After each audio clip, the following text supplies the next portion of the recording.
গোপালগঞ্জে সহিংসতার ঘটনায় রোববার সকাল থেকে সন্ধ্যা পর্যন্ত হরতাল ডেকেছিল আওয়ামী লীগের 4 সংগঠন, যেগুলো ক্ষমতাচ্যুত দলটির কার্যক্রম ইতিমধ্যে কিন্তু নিষিদ্ধ করেছে অন্তর্বর্তীকালীন সরকার। দর্শক, এখন আমরা অবস্থান করছি গুলিস্তানে আওয়ামী লীগের কেন্দ্রীয় কার্যালয়ের ঠিক সামনে থেকে, এবং আপনাদেরকে দেখানোর চেষ্টা করছি যে ইতিমধ্যে কিন্তু কোনো ধরনের অপ্রীতিকর বা কোনো বিশৃঙ্খলা ঘটেনি গুলিস্তানে। এবং ফেসবুকে রীতিমতো যে বিষয়টি ভাইরাল হয়েছে যে গুলিস্তানে একটি বাসে আগুন ধরিয়ে দেওয়া হয়েছে, তবে সে বিষয়টি কিন্তু পুরোপুরি সত্যি নয়। আমরা এখানে এসে যেমনটি দেখেছি এবং সাধারণ মানুষের সাথে কথা বলেছি। এবং আরেকটি বিষয় জানিয়ে রাখি যে যুবলীগ, স্বেচ্ছাসেবক লীগ, জাতীয় শ্রমিক লীগ ও নিষিদ্ধ ছাত্রলীগ শনিবার এক যৌথ বিবৃতিতে এ কর্মসূচির ডাক দেয়। আওয়ামী লীগ ও সংগঠনগুলোর নিজেদের ফেসবুক পেজে এই বিবৃতিটি প্রকাশের পাশাপাশি সংবাদ মাধ্যমেও কিন্তু দেখা যায়। এবং আমরা আরেকটি বিষয় জানিয়ে রাখি যে জাতীয় নাগরিক পার্টি এনসিপির পদযাত্রা ও সমাবেশ কর্মসূচি ঘিরে বুধবার গোপালগঞ্জ শহরে হামলা ও সংঘর্ষের ঘটনা ঘটে।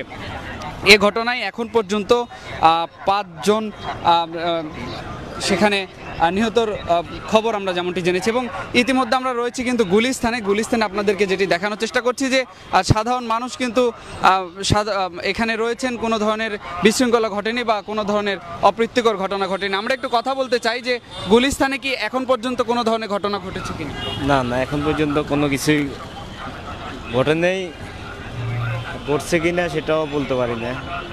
আজকে তো কিছু ঘটেনি। না, সেটা আগুন লাগার ঘটনা না, এগুলা কিছুই এখানে গুলিস্তানে হয় নাই এখন পর্যন্ত। গোপালগঞ্জে এনসিপির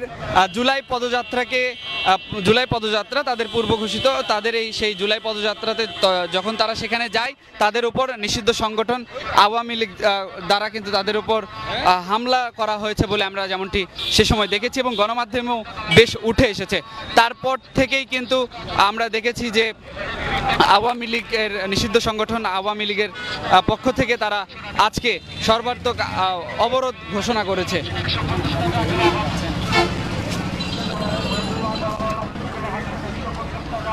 তবে আমরা গুলিস্তানে এসে যেই চিত্রটি এখন দেখছি এবং আপনাদেরকে দেখানোর চেষ্টা করছি, সেই চিত্রটি সম্পূর্ণ কিন্তু ভিন্ন। এখানে কোনো প্রকার কোনো অপ্রীতিকর ঘটনা ঘটেনি। সকাল থেকে এখানে আছেন, কোনো ধরনের কোনো কিছু দেখেছেন কিনা? না, এখানে আগুন লাগার ঘটনা অনেকে দাবি করছে আজকে সকালে। না, আগুন লাগে নাই। ফুটপাতে যারা দোকান নিয়ে বসে আছেন তাদের সঙ্গেও কথা বলার চেষ্টা করেছি, তারাও কিন্তু জানিয়েছেন যে তারা এখন পর্যন্ত এখানে কোনো ধরনের কোনো ঘটনা সম্মুখীন হয়নি বা কোনো ধরনের হরতাল বা এ ধরনের কোনো কিছু তাদের চোখে পড়েনি। দর্শক, আপনাদেরকে যেটি জানানোর চেষ্টা করছিলাম যে নিষিদ্ধ সংগঠন আওয়ামী লীগের ডাকায় একটি হরতাল ছিল আজকে সর্বাত্মক, যে তাদের কয়েকটি সেই হরতালের মধ্যেও ছিল বেশ কয়েকটি তাদের বিবৃতিতে আমরা দেখেছি।